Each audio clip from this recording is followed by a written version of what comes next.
Let's talk more about this, shall we? Jeffrey, no candidate needs Iowa to make or break their run, of course, but can Trump salvage this, especially after that deleted tweet?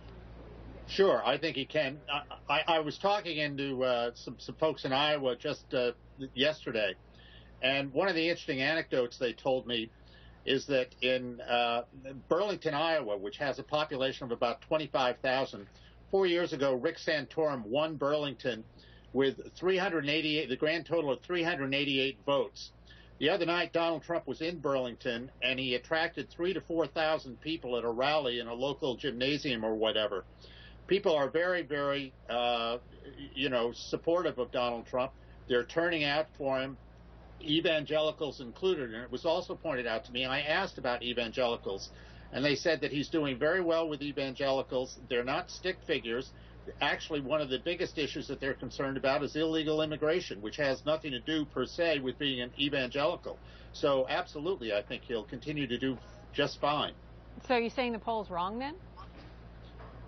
Sure, I think it's probably a blip. I mean, polls are going to go up and they're going to go down, but I don't see any kind of pattern here at all. Well, let me ask you about this, because in another poll, 78% of Republican caucus goers in Iowa say that they could be swayed to choose a different candidate. Does that concern you at all? 78%? No.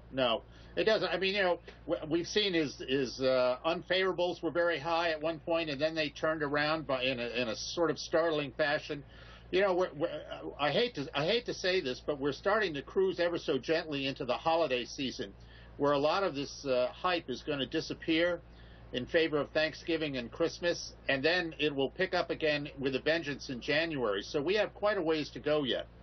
Yeah, we sure do. Lanny, let me bring you in here. Maybe too early to ask this question, but I'm going to ask it. With Carson's lead in Iowa, who would you rather see the Democratic nominee run against in the general election, Carson or Trump?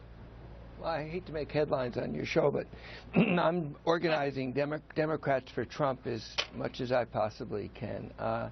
I think Mr. Trump would be the easiest candidate to beat. I think probably Jeb Bush and Governor Kasich would be the most difficult.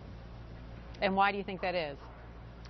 I just don't think you can insult your way into the presidency, and Donald Trump gets a lot of publicity.